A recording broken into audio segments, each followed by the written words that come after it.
Saddam Hussein here. I welcome you all for CBSE Board Economics. We have been discussing sustainable development. So we discussed in earlier videos what exactly is sustainable development. Sustainable development, the whole thing we can understand with the help of a saying that we have not inherited this earth from our ancestors. We borrowed it so that we can utilize it and pass it on to our future generations without destroying, without spoiling it, so that they can also have the same kind of lifestyle as we have. That is sustainable development. To pass on this planet Earth to the future generation. Now we discussed it, if you destroy the earth, if you destroy the planet, if you destroy the environment, then the future generations will face problems. So now here we're discussing what are the strategies for sustainable development. What should we do here? The strategies you have, the first one is use of non-conventional sources of energy. See, we cannot depend on fuel, fossil fuels. To produce electricity, there are many ways of producing it. But we have been producing conventionally for a long time through coal, that is thermal energy, by burning coal. And number two is hydel power project through water, that is renewable. Coal is non-renewable source of energy.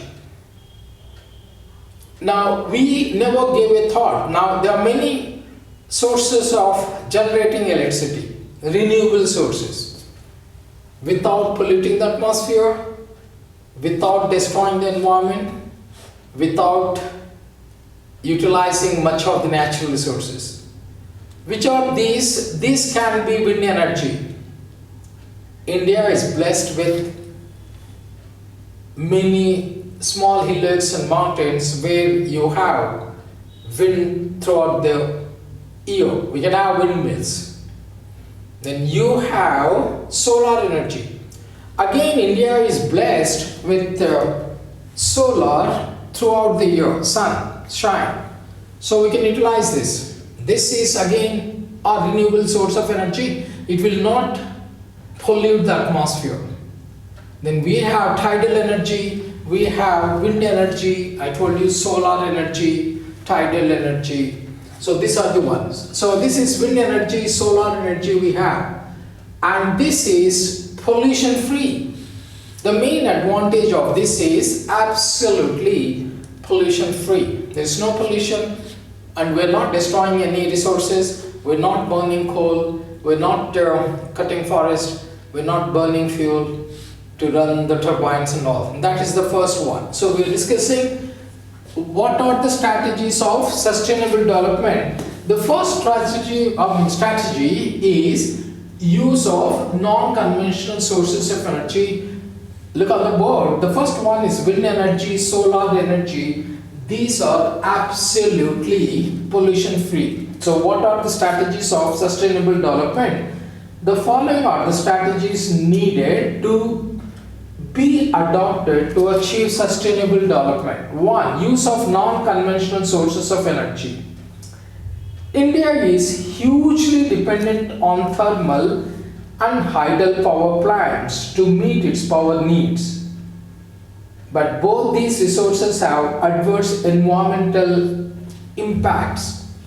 What are these? A. Non-conventional sources like wind power and solar rays are cleaner and greener energy sources, but are not yet being explored on a large scale due to lack of technological devices. B. In areas with high speed of wind,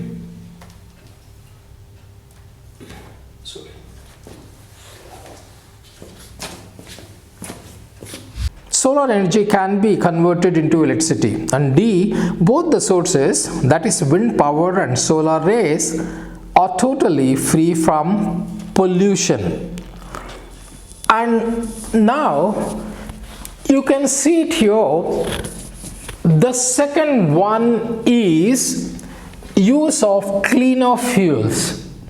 What exactly is cleaner fuels? You must have seen in urban areas, in cities, recently we changed from petrol, diesel for our transport vehicles to CNG, compressed natural gas. Because of that, there is less pollution now in the cities. In Delhi, right, all the vehicles have CNG, especially the public transport vehicles.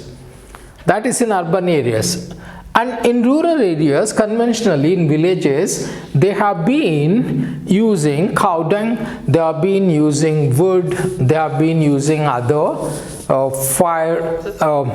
other things from the forest to burn, to prepare their food. So that has adverse impact. One is the polluted atmosphere. It leads to deforestation. So what we have in the sustainable, we are talking about strategies for sustainable development. The first one is use of non-conventional source of energy, and that is wind energy, solar energy, pollution of free energy we discussed, and use of cleaner fuel. You can see on the board, CNG reduces pollution in, that is in urban areas. And what we are doing in rural areas, recently the government has provided LPG, liquid the LPG and gas and gobar gas, use of cleaner fuels. Under this in urban areas, use of compressed natural gas CNG is being promoted to be used as fuel. In Delhi, use of CNG in public transport has significantly lowered air pollution. B, in rural areas, households generally use wood, dung cake or other biomass as fuel. These fuels have several adverse implications like deforestation, reduction in green cover, wastage of cattle dung, and air pollution. To overcome this problem, use of LPG and gobar gas is being promoted as they are cleaner fuels and helps in reducing household pollution to a large extent. And the third point you have is establishment of mini-hydel projects. Mini-hydel project. What are hydel projects? Hydel projects is generating electricity through rivers and streams. That is hydel power, through water. India is blessed with so many mountains, and in those mountains you have small streams, and in those streams we can generate electricity through turbines. That is called mountain streams, environmental, that is mini-hydel projects we can open. So these mini-hydel projects can take care of the electricity needs of that local area. And one more, you have, this is enough power to meet the local demand. That is the third point. You have, this is a establishment of mini-hydel projects. So we're discussing the strategies of sustainable, what strategies we should adopt. The first strategy is use of non-conventional sources of energy. And the second one, you have use of cleaner fuels. Under this you have CNG in urban areas and LPG and gobar gas in rural areas. And the third one, I just told you, establishment of mini-hydel plants. In mountainous regions, perpetual streams can be found almost everywhere. These streams can be used to generate electricity via turbines through mini-hydel plants. Such power plants are more or less environment friendly and generate enough power to meet local demands. Moreover, large-scale transmission towers and cables are also not required in such plants. In mountainous regions, we don't need large-scale cables and big towers. And the next one, fourth point you have is traditional knowledge and Practices. What traditional knowledge and practices? In villages, they use their own way of cultivating, that is agricultural system. They have their own healthcare system. They construct their own houses. They have their own transportation. In no way it will affect the environment. In no way it will damage or destroy the environment, so that we can pass it on to the future generation. So look at this one, the fourth point, traditional knowledge and practices.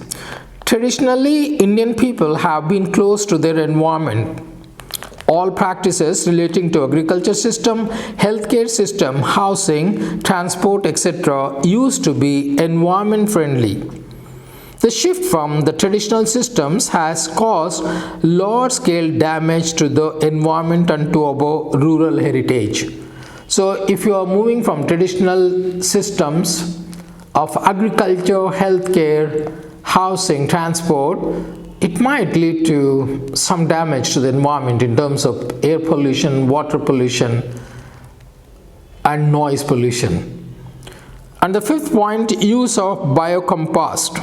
What is bio-compost? The use of chemical fertilizers to increase agriculture production has not only adversely affected the large areas of productive land but also contaminated the water bodies. So these days, to produce more, we are using bio-compost, right? So that is chemical fertilizers and all, that is adversely impacting the environment by polluting, contaminating water bodies. And the last point, you have control of biopest. The advent of green revolution has increased the use of chemical pesticides, which not only contaminates the food products but also pollutes the water bodies. That is, we have to control the use of biocompost and also the control of biopest. So what we have been discussing about is the strategies of sustainable development. So we have sustainable development means what strategies we use. Number one, use of non-conventional source of energy, wind energy, solar energy, so that we have less pollution, the pollution-free energy. Because India is blessed with plenty of resources like wind, like solar. Use of cleaner fuels in urban areas, we can use CNG so that there won't be much pollution. And in rural areas, we should use LPG and gobar gas so that there won't be pollution there. In rural areas, establishment of mini-hydel projects, because there were a lot of mountains in India, and these mountains have small streams where we can use turbines to generate electricity. That electricity will help in those local areas without depending on conventional thermal energy. And the next one is traditional knowledge and practices. So traditionally we have been using the transport healthcare system and agriculture system, housing system in villages. So it was not affecting the environment. It was quite environment friendly. And use of biocompost and biopest, right? So these are not going to pollute the atmosphere. So if you are using chemical fertilizers, that will contaminate the water, that will contaminate the earth, so the future generations will suffer. That's all we have time for this small video. So goodbye from Saddam Hussein till we meet next time. And don't forget to share, subscribe and like all our videos. So the guidelines to watch this video is use earphones so that you get a clarity and no distraction from outside. Your concentration level will go up, and whatever the notes or whatever the points and material is flashing on the video, please, we advise you to write it on a piece of paper or a notebook and memorize it. Till the time you don't get everything, watch the video repeatedly till the time you memorize all the points. This, of course, sustainable development is very important. So how we should have what exactly sustainable development, how should we go about it, how should we protect our environment, how should we pass on the present environment to the future to generation, so that they will have the same standard of living, they have the same kind of life as we have without destroying our environment. Goodbye guys, bye bye.